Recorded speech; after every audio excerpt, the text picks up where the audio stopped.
Bum bum bottom bum bum bottom bum bum bottom bum bum bottom bum bum bottom bum bum bottom bum bum bottom bum bum doobie doobie da da da doobie doobie da da da doobie doobie da da da doobie doobie da da doobie doobie da da doobie doobie da da da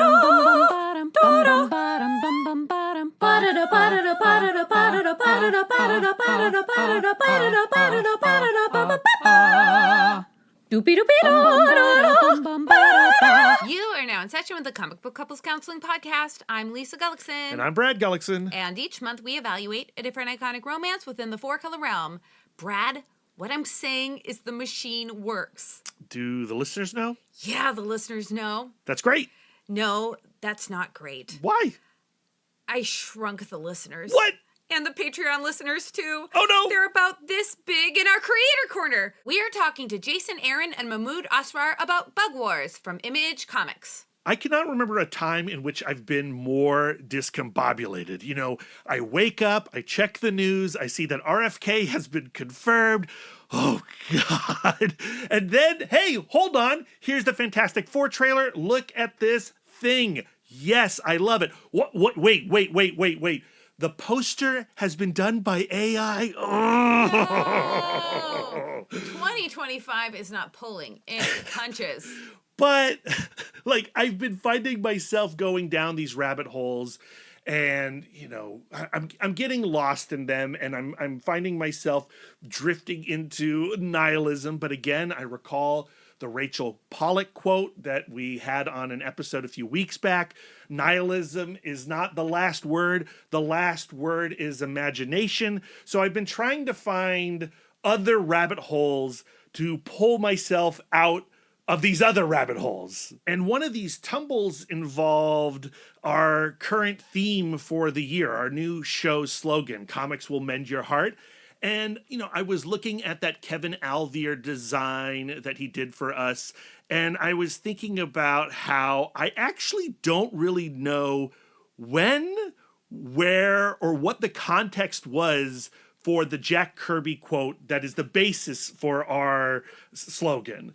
Comics will break your heart. So I started researching. And the first thing that pops up when you plug that quote into Google is a 2017 article that Heidi McDonald wrote for The Beat, where she was trying to get to the bottom of that quote. And you quickly learn that this quote basically became popularized as a result of Dylan Horrocks' graphic novel Hicksville, which was published in 1998. And Lisa and I just read Hicksville thanks to Jared Morgan over at Big Planet Comics. He recommended it the other day we were in the store. Wholeheartedly. I mean, I think he said it was his favorite comic of all time. And the reason he was giving it to us, not giving it to us, we did pay for it. Right.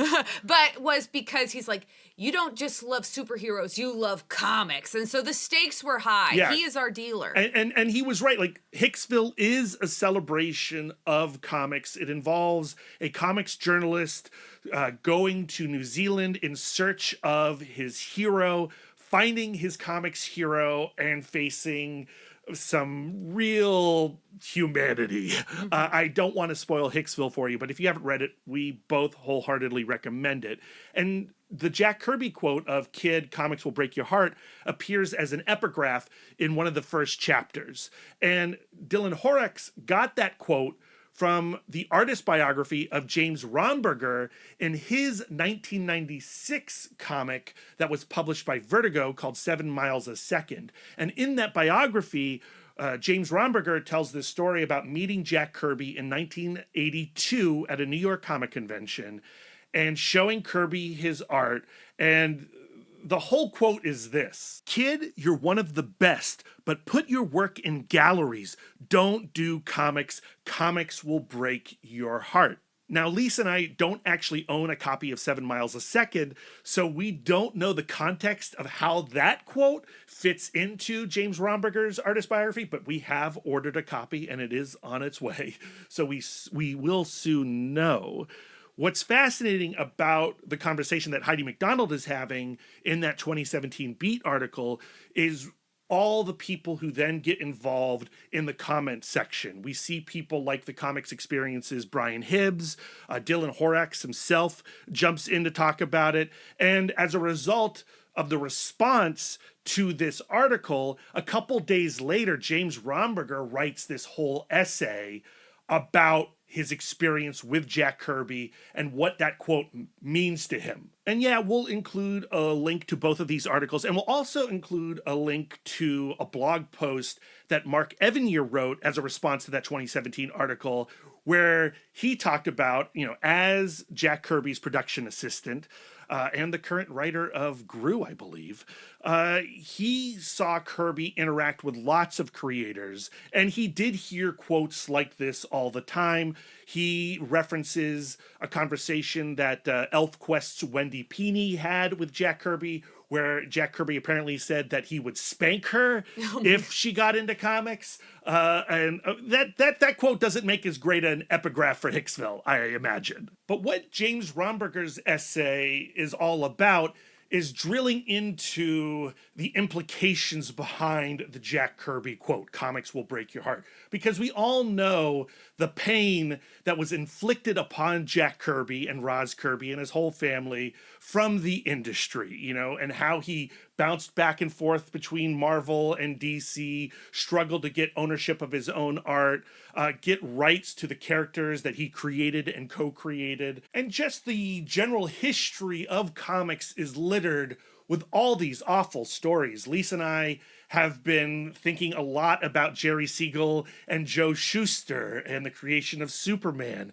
Joe Shuster died alone and blind in a old folks' home in Los Angeles with $20,000 in debt. And this is the guy who made Superman, which has made billions upon billions of dollars. And James Romberger talks about his discomfort at seeing this quote taken out of context from his story and applied as an epigraph in Hicksville, also used as the title of a Faith Aaron Hicks a young adult book. And he's really upset at seeing that quote used and referenced in one of our favorite comics of all time, Mr. Miracle from Tom King and Mitch Gerrits. And I'm doing this deep dive late at night, or actually early in the morning. I even go into the Charles Schultz quote of "Cartooning will destroy you, it will break your heart." Schultz did say that in an SF Weekly interview. And I just started going like, well, who are we, Lisa, to take this idea, to take this Jack Kirby quote and transform it into "Comics will mend your heart"? For me, the meaning of "Comics will mend your heart" is multifaceted. We have discovered through all of our reading and our conversations on this podcast about what we are reading, that by reading stories, we change as people. And by considering the meaning of stories, the themes of stories, we learn more about humanity and we find more resonance with other people. But also with Jack Kirby and the initial meaning in mind, I feel that by saying "comics will mend your heart," we're standing up for the medium and saying that we as a comics community need to do better. We have to create an environment through our reading, through our purchasing, through our support of diverse creators with big ideas who want to tell their story. We also want to make sure that there are comics for everyone and that everyone involved in comics, the creation of comics, is treated fairly. So like "Comics will mend your heart" is not a passive statement for me.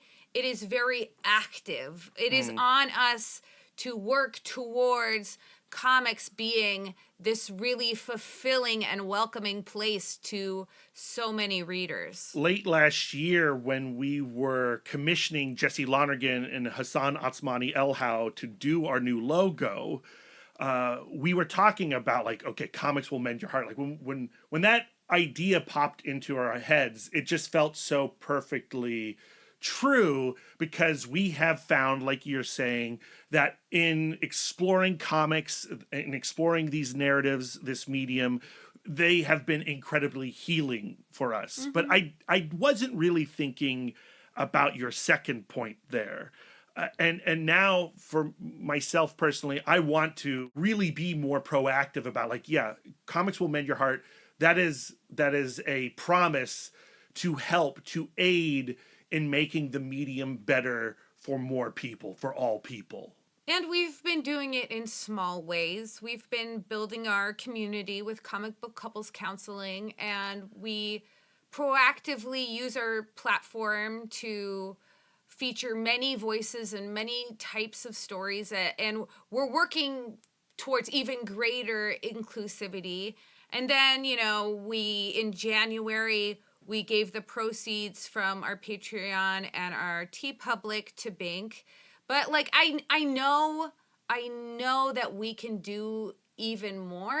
I want to do more with our local libraries. I want to do more especially with books being banned in schools. I want to make sure that these silent stories are available to children. And I feel like Comics Will Mend Your Heart is kind of like a rallying cry for us to go like, let's make these stories available. Let's make comics available. They are literature. Yes, and we actually just had a school district near us ban 4 books from their local library, including Flamer. And we thought, well, it'd be a great idea to go to some lending libraries and load those up with those comics and those books. Yeah. That's a little bit of activism that you can do in your neighborhood as well. But also, please contact your representatives, right? Please do so. Your voice does have power, and it can be super annoying. Let it be annoying. And another thing that I love about comics like Bug Wars from Aaron and Mahmud Asrar, is that they can get you fired up, right? Bug Wars has a lot of passion in it. It's a story of little people with big swords who go up against a Goliath, a Galactus-like world ender. Bug Wars is the story of Slade Slaymaker. His father passed away tragically, and his family goes through some financial hardship and are forced to move back into the home in which his father died. Right, and there's 2 siblings, and the older brother had a lot of contact with his father as he was passing in a very unique way. He was killed by bugs. He was killed by his own bugs. He was an entomologist. And so now that child has grown up with a lot of hatred towards insects and creepy crawlies, while his younger brother, Slade, has grown up with his father's fascination. And what you see in the preview art for Bug Wars and what you see in the first issue of Bug Wars is the world that's in the grass, the Honey, I Shrunk the Kids environment. Entire cultures made up of the Sisters of the Spyder and the Ant Imperium and the Beetle Riders. And all of these factions are at odds with each other as they battle in the grass. And then Slade is just kind of thrown into the middle of it. Yeah. And of course, the older brother, you see him on the cover. He's a big-time squisher. He's Galactus. I don't like squishers. I'm a scooper and a put 'em outsider, and if they are outside, that's their house. They don't get to be squished. The first issue hits shops next Wednesday, the 12th. It's obviously written by Aaron and Mahmud Asrar. It's colored by Matthew Wilson, lettered and designed by Becca Carey, and edited by Heather Antos. It's always such a delight to have Jason on the podcast. He's been on a bunch lately, talking about Teenage Mutant Ninja Turtles, talking about Absolute Superman. It's gotten to the point where if he leaves something like a toothbrush or a hat, we don't even tell him because it's like he's going to be back. What's so wonderful about this conversation, though, is it's one with Jason and Mahmud Asrar, 2 people who came together on Thor for the first time, did just such an exceptional run on those books. If you have not read those comics for whatever reason, boy, you are in for a treat. Your future is bright. They took that collaboration and evolved it into their Conan the Barbarian comics. And Bug Wars feels like the Conan the Barbarian comics that they were unable to tell under the Marvel banner at the time. This is Mahmud Asrar and Aaron going off. It is adventure. It is icky and yucky. It is violent. Violent. And it has a ton of heart. And I gotta say, I'm a huge fan of stories with teeny tiny people. I really enjoy them. Yeah, and so that's what we talk about with Jason and Mahmud. We talk about teeny tiny people. We talk about possible insect romance. We talk about the Sword of the Atom. We talk about Conan the Barbarian. Guess which of those topics I brought up? Sword of the Atom. No, it was the bug fuck. Woo! Lisa, what did I say about bug fucking? You can't say bug fucking. I'm going to have to bleep out all the bug fuckings. I love creating work for you. It makes you feel useful. Yeah, sure. Of course, as a child, I saw Honey, I Shrunk the Kids, and it blew my imagination wide open. I also mentioned the borrowers. I had Polly Pockets. And in 4th grade, I even wrote my own "Oh No, I've Been Shrunk" short story for Mrs. Adams' class. Actually, that's 5th grade. But yeah, the listeners are really checking up on your history. But like, there is just something to small things mattering that I think is just so important. And that's where our conversation with Jason and Mahmud begins. And I think we just got to bring them into the love nest and get this Bug Wars chat started. Jason, welcome back to Comic Book Couples Counseling.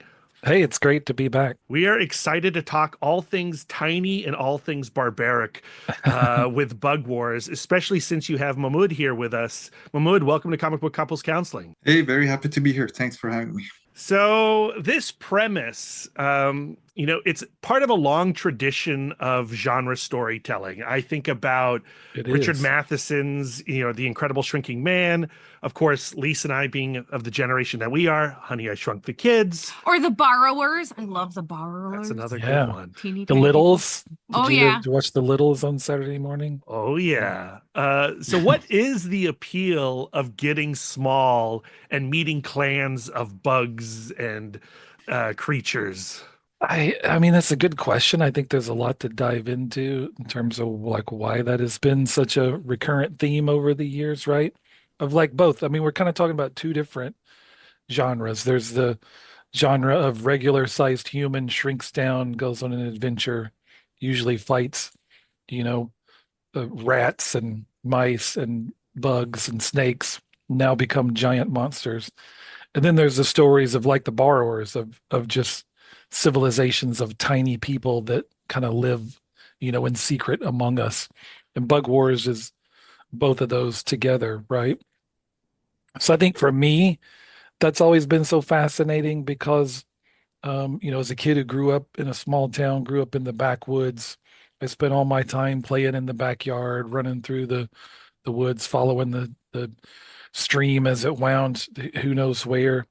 And I always liked that idea of like, that was my Middle Earth, right? That was my Hyperborean world, and all this adventure lay out there to be discovered just right in my backyard, right underneath, right outside my doorstep.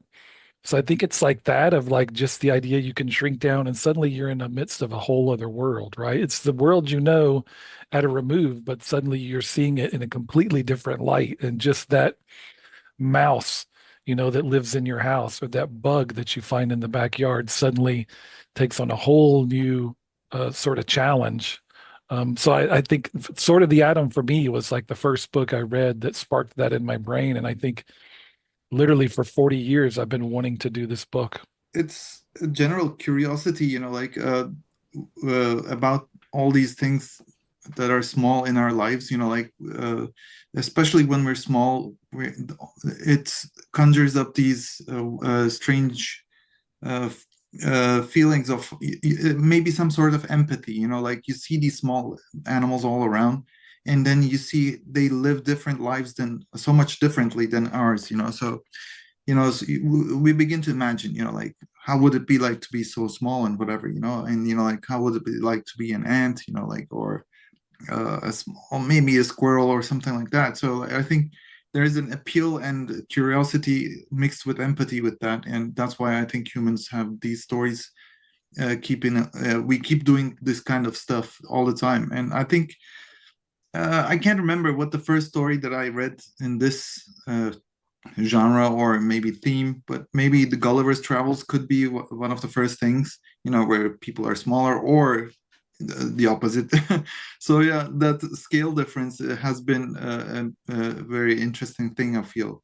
And with like Jason and I had like experiences, in the backyard, or like in gardens and stuff like that, where I would like go exploring and try to find stuff and like imagine things. So I guess there is that. I don't know.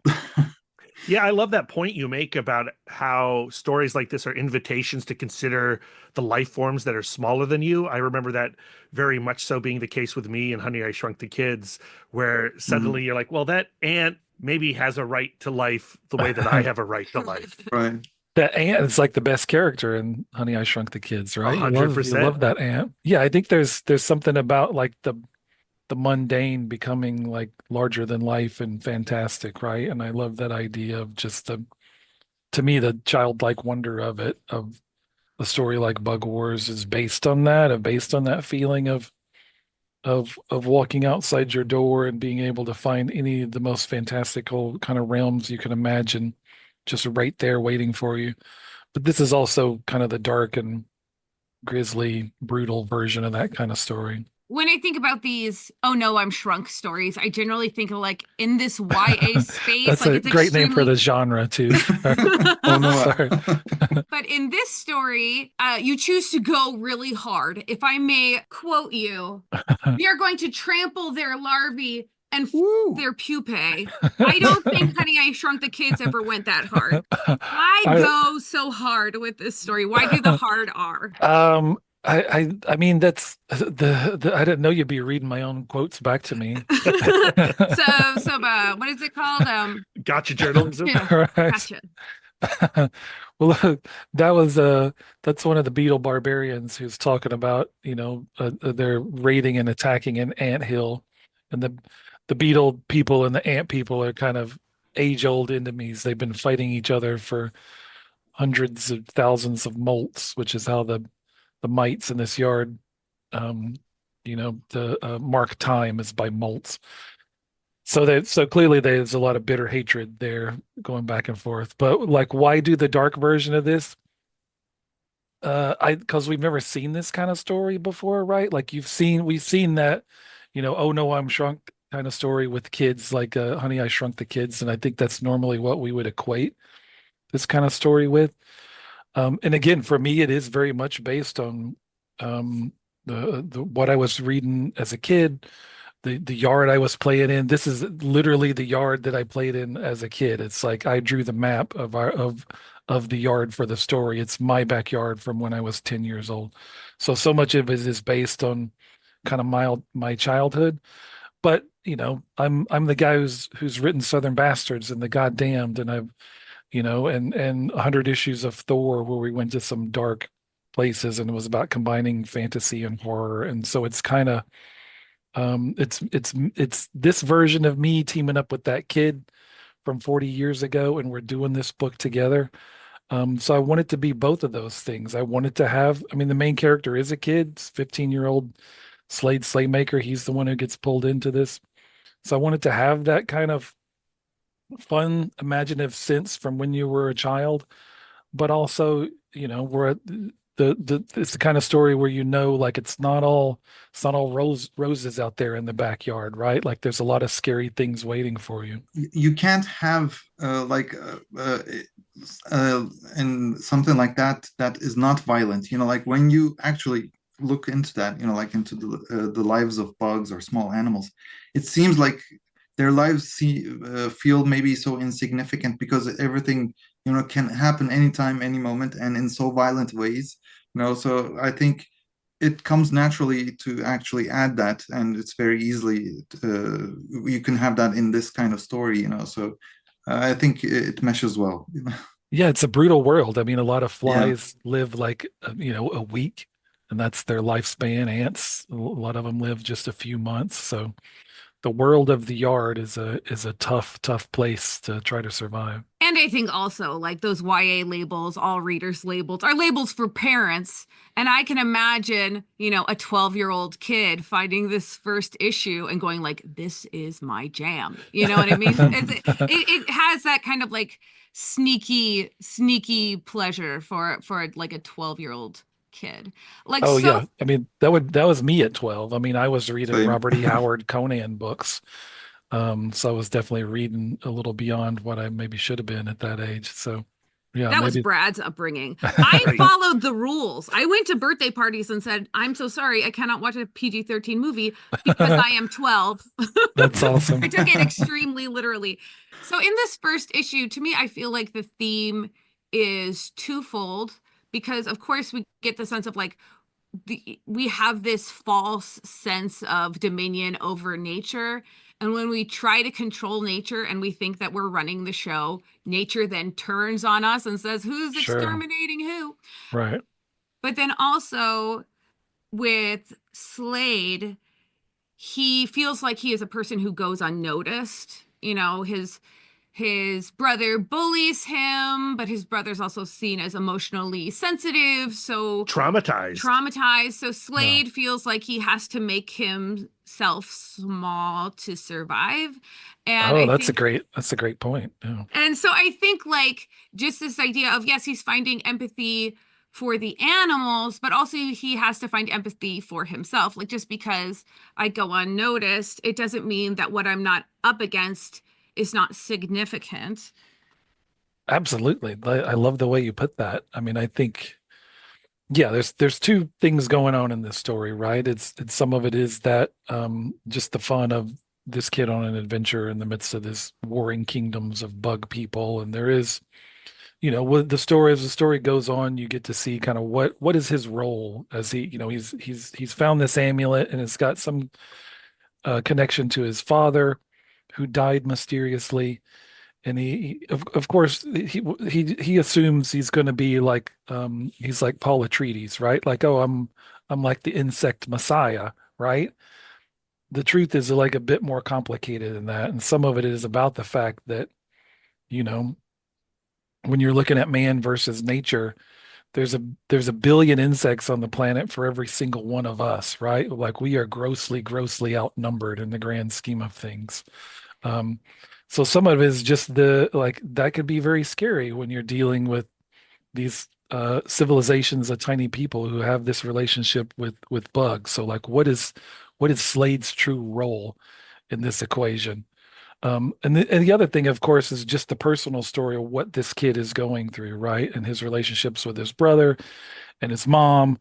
I love writing the mom in the book, and we'll see more of her as the book goes. And then the dead father, and there's clearly a lot there we don't know about him. So some of it, yeah, you're right, is just watching how Slade deals with all this, and I'm very much writing him as a kid of today. He's not, he there's some of me from like 1980s Jason in there, but I'm trying to think of him very much more from the perspective as a father of a teenager.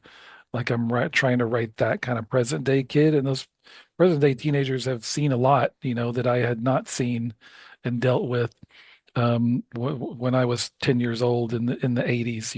We didn't have active shooter drills every day at my school.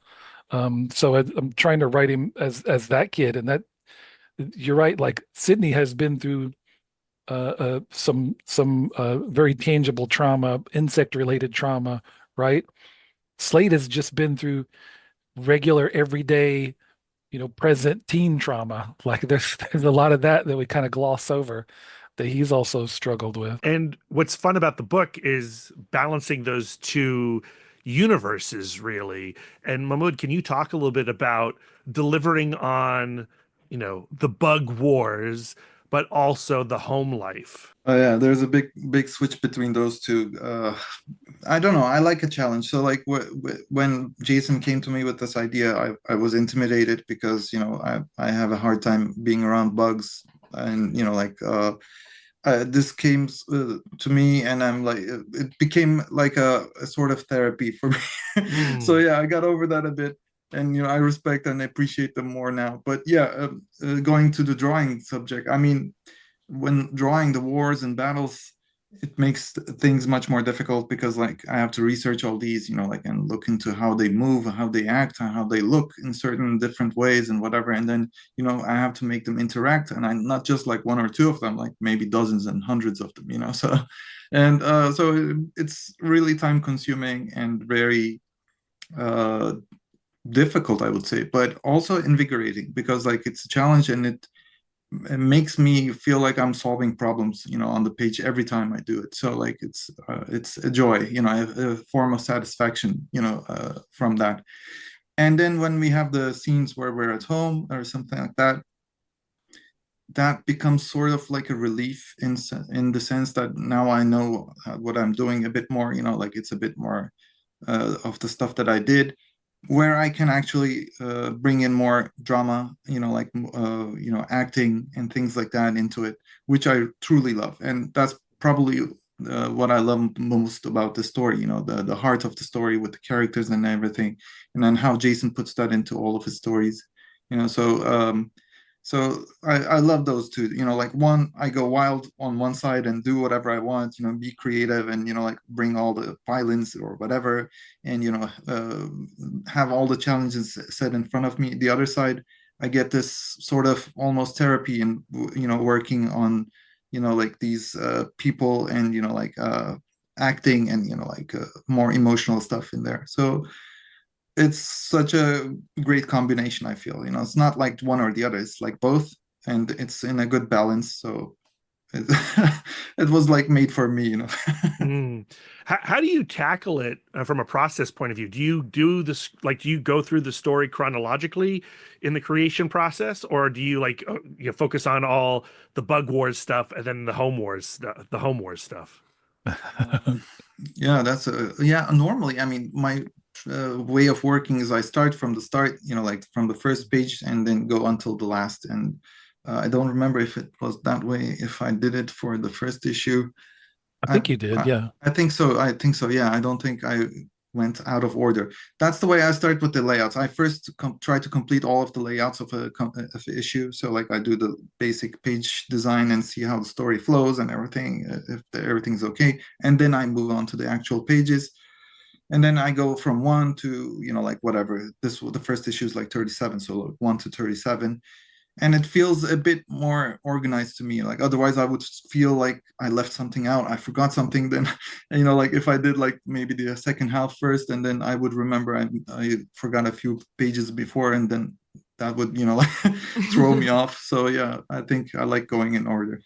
So then when you go from Bug Wars to Home Wars, is there a relief to like, oh, I get to play in a different vibe now? Right. I mean, I've been doing this for a while, so I can, switch gears easily, and I also do other stuff in the meantime, like I do covers and personal work and stuff. So I don't really have a hard time switching between concepts, visuals, whatever, themes and techniques, So one day I do like a Bug War page for the battle. The other day I draw like a, I don't know, personal illustration. I go out, do a landscape painting or whatever. I don't get to do that as much as I like to these days, but yeah, that's the how it is, So going back to the Home Wars aspect of it, Brad has coined a thing. We really hope that it lasts. That's going to be a spin-off book. But going back to that storyline, and with the mom, Janice, telling her boys, like, we're in a tough situation. We're going back to this home that has this traumatic resonance to it. And you have to make the best of it. Like the idea of making the best of something, which is like kind of an acknowledgement that it's a hard time, but also a suppression that you are struggling and you don't want to be there. You know what I mean? The pressure to make it look like everything's okay. I am super curious about Janice, and can we talk a little bit about building that character, knowing that we are going to be looking at her through the eyes of her son? Yeah, the some of the backstory there may not be completely clear yet, but you'll kind of get a picture of things as it goes. But the dad was this famous entomologist, right? Professor James Slaymaker, and he grew up in this house. It's where he supposedly, discovered his love of insects. He kept the house even after he moved away and married Janice, and they had a couple kids. He was living in Tuscaloosa, Alabama, presumably teaching there. Um, and then he would still come back to that old house where he grew up and kept an office there and kept a lot of bugs there. Clearly, there was already stuff going on in the backyard, and he had some kind of connection to it. And then one day he died, apparently like murdered by insects, and his oldest son Sidney witnessed that. That was a few years ago, and then when the story starts, the family has had to move back to this house because when Professor Slaymaker died, he left his family deep in debt because he owed hundreds of thousands of dollars to all these exotic insect dealers from around the planet. He was buying up super expensive bugs. And we will see all those bugs in that backyard. That's why this, for some reason you have the planet's weirdest bugs all concentrated in a yard in West Bottom, Alabama. Um, so that's left the family in a tough spot, and all they have left is to move back to this old house, which Janice, does not want to do because of the what happened there, the trauma, especially for her oldest son, but they kind of have no choice. So she's working her ass off and working two jobs and doing everything she can just to be strong for these kids and support these kids. And meanwhile, her oldest son is screaming at her, and he's having a difficult time. Clearly, then as the story starts, her other son disappears inexplicably.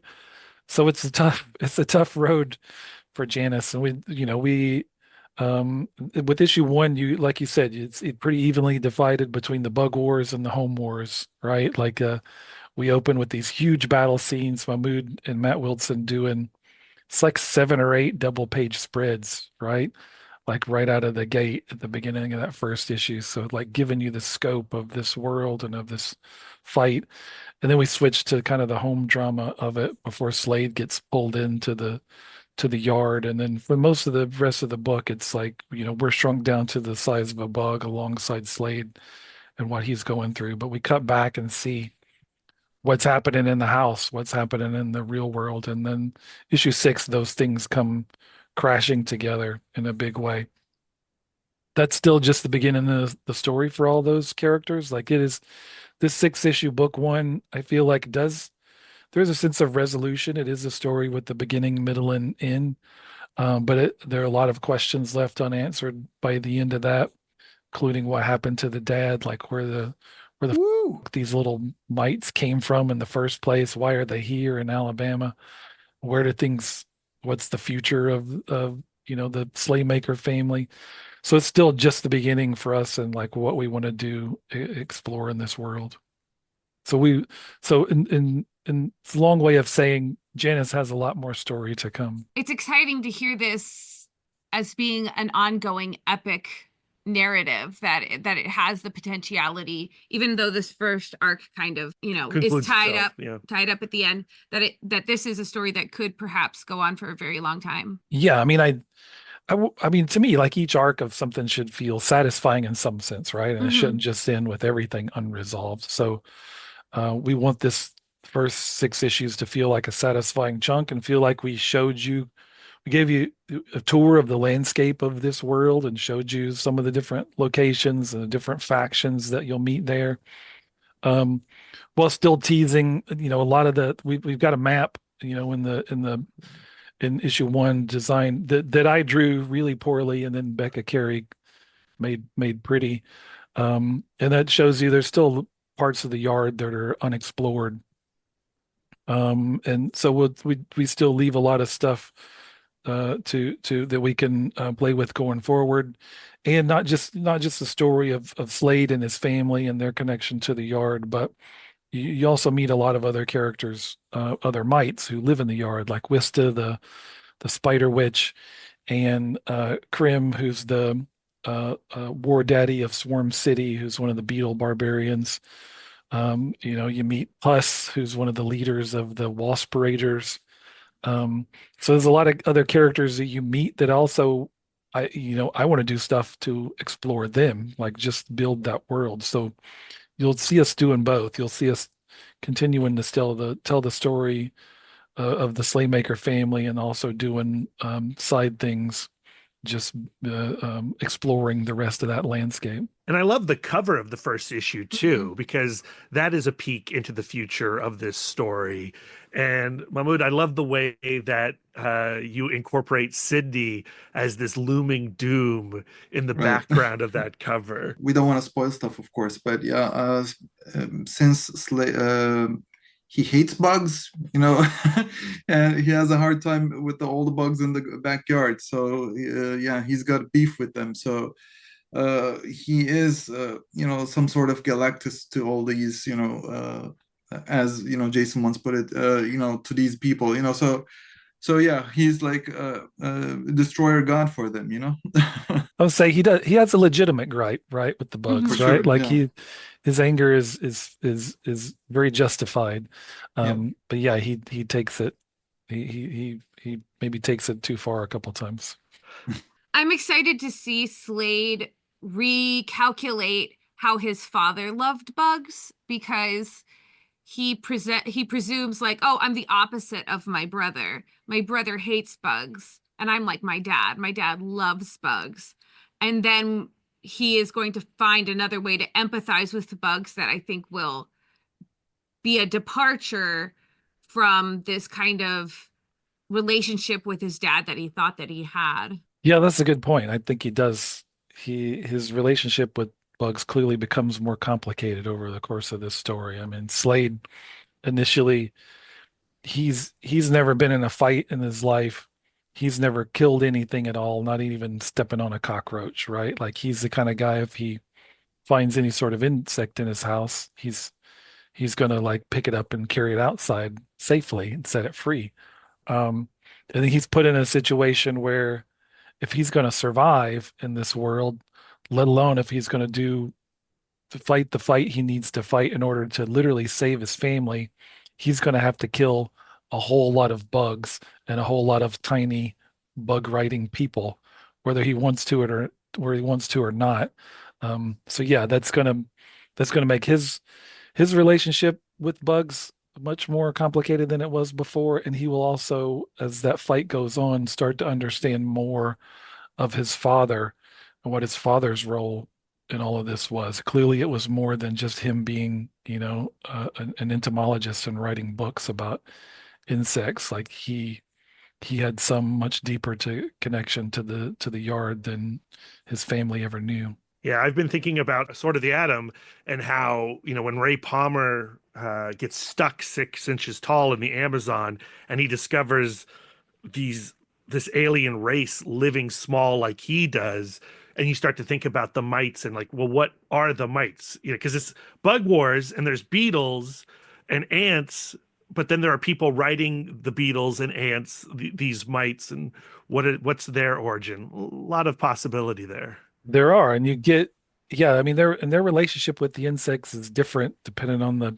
kind of the tribe or the sect. Like the ant mites are kind of inbreeding with ants, so you end up with these mites who have like ant characteristics. Some of them, Mahmud did these guys with like 4 arms, and they all have antenna.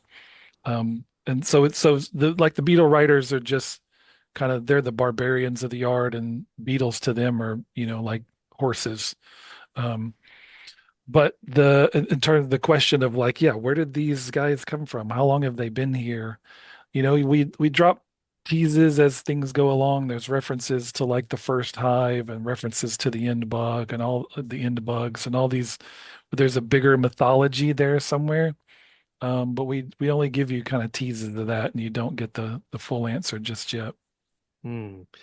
Before we get out of here, I'd like to talk a little bit about what you two get from each other in your collaborations. Mahmud, what is it like to work with Jason? I always loved this work, and I was a big fan. So like, I don't want to start gushing here, but like you can gush. Yeah. You can gush. Don't just pretend like I'm not here. Remain decent here, okay? So yeah. yeah, the first time we worked was on a Marvel Thor Generations book, with Jane and everything, and so that was a great collaboration. I expected it to be nice and everything, and it was better than I expected, but it was too short. It was just one book. So I reached out to Jason, if we want to do stuff in the future, just let me know. And then we got to work on Conan. So like Conan was like a dream come true, one of my favorite characters, apparently one of Jason's as well. So like we meshed really well. We had a blast. We had such a great time. It happened uh, started before the pandemic, then the pandemic hit, so King Conan was delayed and whatever, but I guess we convinced Marvel to do King Conan before they wanted to actually do it or something. So like just because of our passion, and then so there was that. That wasn't still enough. So like I was telling Jason, like I think I'm not going to renew my contract with Marvel or anybody, so I want to do creator own book. And so, if you ever have something like that, let me know. And then so I was bugging him with this. Yeah, so yeah, And then a light bulb went off. and so yeah, he reached out to me with Bug Wars, and the rest is history, but it's not yet, I guess. What I mean, it's almost history for us. Like we're Right, yeah. the FOC is next week for issue 1, and issue 1 will be out in February. But Mahmud has drawn the first 5 issues completely, and we're working on issue 6. So Yeah. the book this first book may be done by the time the first issue comes out. We'll see. But yeah, I mean, we had a blast working on Conan the Barbarian and King Conan. I'm really proud of the stuff we did there, and that was huge, important for me because Robert E. Howard's Conan stuff I discovered around the same time that I read Sword of the Atom. So when I was playing in this same yard, I was reading those Conan stories, and I think that's such a big part of my origin story. Basically, is like wanting to grow up to be a writer and fall in love with storytelling and fall in love with fantasy stories in particular. So that meant a lot. And Mahmud and I had a lot of fun on that. And I think he showed you what an amazing artist he is in terms of how he could handle the scale of everything that we did in that, where we jumped around to kind of all different countries in the Hyperborean world and different points in Conan's life. So every issue, Mahmud was basically having to draw a different book than he had drawn the month before, right? With a different version of Conan and different people surrounded him. And did an amazing run. It did, it was the Conan the Barbarian story was 12 issues, and then the King Conan story, I think, was 6. So I knew right away, like, Mahmud's the kind of guy who can draw anything, right? Big or small, like in terms of the big scale, in terms of the powerful personal emotions, like he can do it all. He's also one of the nicest dudes you'll ever meet. So the like I knew right away, like, yeah, I'd love to do a creator-owned book. And I think the even though we did have a lot of fun on Conan, like there were still times kind of right out of the gate in the first issue of Conan that we did. Mahmud had to tone down some of the violence for a scene. So I think there was also that feeling of like, let's do something that's ours where we can really do whatever we want and build the world however we want. So I think he was the perfect choice to do Bug Wars.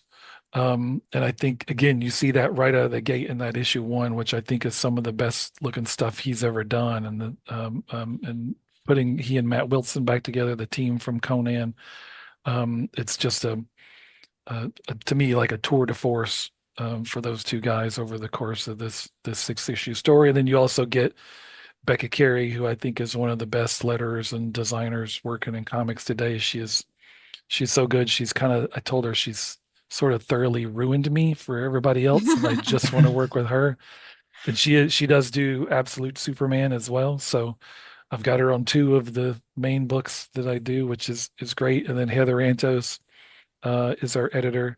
We got, the variant covers by a bunch of the people, some of our favorite artists and dearest friends. So it's fun. I've done other creator-owned stuff. It's been a while since I did a big one. Been a while since I did anything in Image. So it does feel like there's just a small group of you in a tree house kind of putting this book together, and you can do whatever you want, and nobody really knows what it is until you give it to them and it goes to print. And it's like I love that feeling. I mean, it has its challenges where nobody makes the decisions except for you, which is great, but also means you have to make all the decisions, which comes a lot of work. But for me, for this book, which is weirdly very personal for me, you wouldn't think a book about this guy shrinking down and fighting bug warriors would be personal, but it is because it's because of that connection to that 10-year-old kid and the yard that I played in. This feels like a book I've been working towards doing for 40 years now, and there's nobody else in the world I'd rather do it with than Mahmud. Oh, Love it. No, thank you, man. The thing is, yeah, I've been wanting to do this creator own thing for a while. I've been doing mainstream for a long time, and I love it. That's how I got into this, anyways, because I love doing, like reading Spider-Man, Batman, all that stuff. So like I did that for many years, but after a point, it felt like I wanted to do something of my own where I could control things, and and this project couldn't have been better in any way. Like probably one of my favorites, my favorite writer, Jason, and my favorite collaborator, Matt Wilson, and like Becca is on board and everything, and we're doing an amazing book, a great story, and I'm trying to do the best thing that I can, and I just think it couldn't have been better. So yeah, we're having a great time. Hope people enjoy it. Well, gentlemen, thank you so much for hanging out and talking Bug Wars today. Lisa and I are really excited about this mythology and the inner lives of all the characters involved in Bug Wars, mites and humans. I hope that there's a romance. I hope that there's a bug and human romance. That's what I'm excited for. I hope it happens. It doesn't have to happen in the first arc, but I'm putting it out there. I Okay. want to see a human being and a bug person smooching. We'll get there. We'll get there. I love an interspecies relationship. Consensual interspecies relationship. Well, yes, you're gonna love this Careful book. what you wish for. That's what they say. Right? Well, thank you. Thank you. Thanks, guys. And there you have it, our conversation with Jason Aaron and Mahmud Asrar about all things Bug Wars. The first issue hits shops next Wednesday from Image Comics. I am looking forward to copping my fizz, sticking my nose in it, because it's going to be beautiful. I'm super excited. You brought back copping my fizz. Yeah, you got to cop that fizz of your LCS. You gotta slap them floppies. I have one regret about this conversation, and it's that we didn't really dig into Mahmud's phobia regarding tiny critters, creepy crawlies. Yes, and I'm team weird fears. I am a person with weird fears, so my heart goes out to anyone. But just the idea of just like this total immersion, that is my nightmare. Yeah. Plus, our good friend Brian Young, the turtle dork, he also have that spider phobia, but we do not. During the pandemic, we had a spider that lived on our little deck area, and we named it Timothy Spider-May. We did. And we checked on it, and he had so many babies. So many babies. And then he came back the next summer. Talking with Mahmud about his phobia briefly there reminded me about our conversation with Sarah Meyer about the phobia that they have regarding the inner workings of the body and having to work through that phobia when illustrating Teenage Mutant Ninja Turtles Saturday Morning Adventures, when they all got shrunk down, speaking about the characters that get shrunk down, and went fantastic voyage inside the human anatomy, those turtles. I don't share that phobia with Sarah, but I empathize with them sitting at their drawing board and having to work their fears out on paper. Crazy. You don't like sticky hands. I got a lot of phobias. Let's not talk about Brad's weird fears. Buy your own copy of Pots and Panels, a comic cookbook anthology, if you want to explore Brad's weird fears, listeners. And talking about things being spooky and scary and lurking just around the corner, let's get into our plugs. Ooh. Next week on the pod, it is Clay McLeod Chapman. He's back to talk about his Dark Horse Comics series, Seance in the Asylum. And we've read it, and it is great. Yeah, the trade paperback. So many things I love talking about. Very strong. Yes. I'm actually really excited about our February programming. Obviously, you've already listened to today's episode with Jason and Mahmud. We've recorded that conversation with Clay already. He's a great friend, and it's so exciting to see what he is doing in prose and comics right now. And the third week of February, we've recorded that conversation already. That's a chat with Thomas Jane, yes, the Punisher. But we were very, very cool, and we did not bring it up. We didn't even talk about Deep Blue Sea. We are restraint embodied. He is such a comics head, and you know he's a comics head because he is collaborating on a new comic called The Lycan with writer Mike Carey, and we have Mike on the show too. And we are talking about Pacific Comics, we're talking about werewolves, Hammer horror.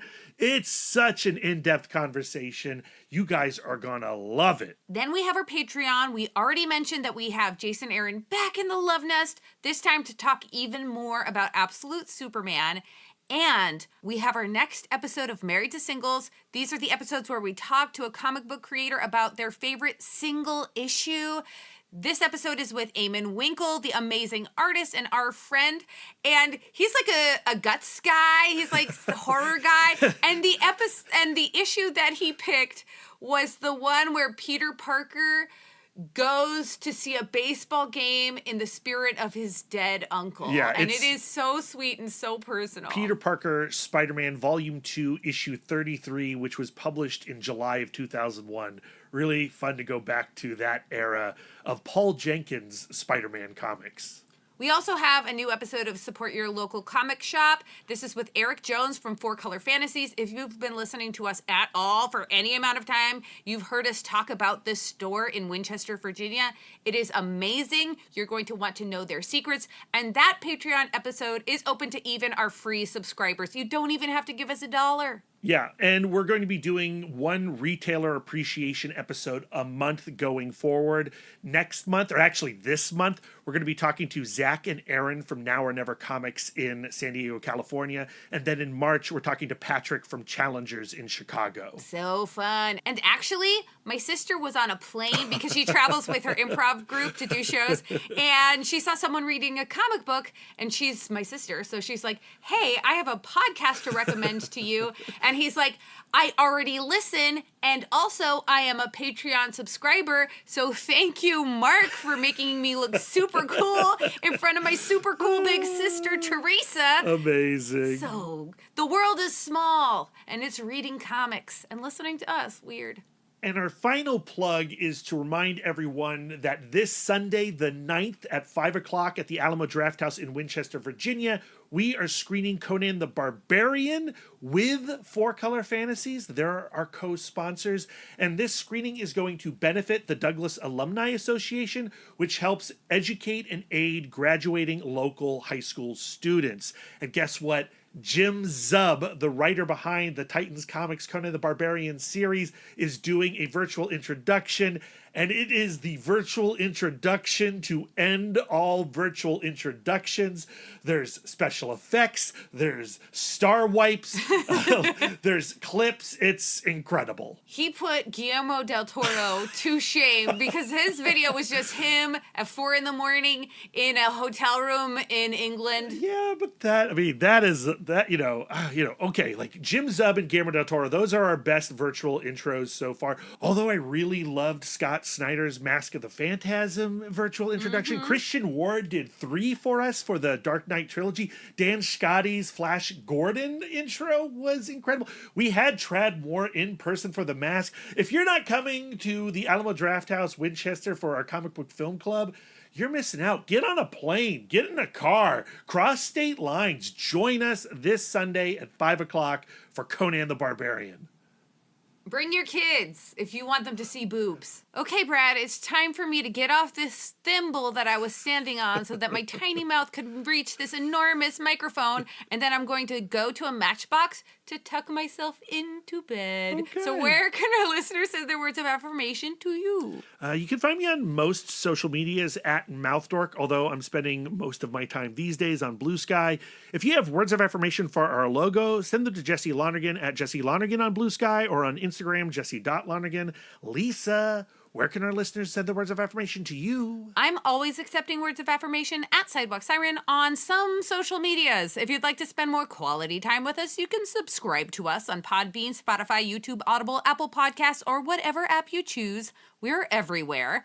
If you'd like to get exclusive, you can join our Patreon, where you'll get more content, including all of the episodes we just listed, because we cannot shut up about how proud we are. If you'd like to reach out and touch us electronically, you can email the podcast, cbccpodcast@gmail.com. You can visit our website, comicbookcouplescounseling.com, or follow us on all the socials at CBCC Podcast. If you'd like to touch us, oh no, this is how we say it now. Oh, yeah. If you'd like us to touch you yes. physically, you Yes. can wear our merch. Oh, tpublic.com/stores/comicbookcouplescounseling.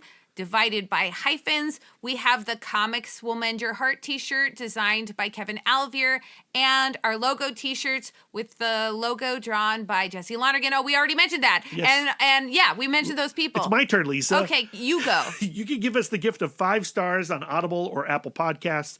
And if you'd like to do an act of service, why not write a review or leave a comment on the show while you're there? Dean Venture, you've been killing it on Spotify. Thanks, doing Dean. the Lord's work, commenting on everything. We are fluent and receptive in all 5 love languages. It really warms our hearts and helps the pod. So until next time, friends, keep your love tank full. And your psychic rapport open. Doopy doopy. Bum bum ba bum bum ba ba. We didn't mention that both of us have migraines. I'm once. miserable. I'm so sad right now. And all right, so people are still listening. You've reached the end of the show. We recorded the intro to this episode like 6 hours ago. And then we got a knock on our door. It was maintenance. Apparently our toilet is leaking down into the apartment below us. Not the yucky part, but the water part. Yeah, and they had to recock the whole thing. They were here for many hours. We had Chipotle delivered to us. Lisa Sat locked her in a away closet because I had a migraine. in a closet. Her migraine got worse. My migraine got worse. I tried to do small talk with our beautiful maintenance workers. He's great. Oh, like it's just a lot has happened between the intro and the outro of this episode. Yeah, but we did get some cock, so. Well, we did get some cock and we got some Chipotle. Yay, great day. With guac. Cock and guac. Cock and guac. What a great Tuesday, but for you it's Wednesday.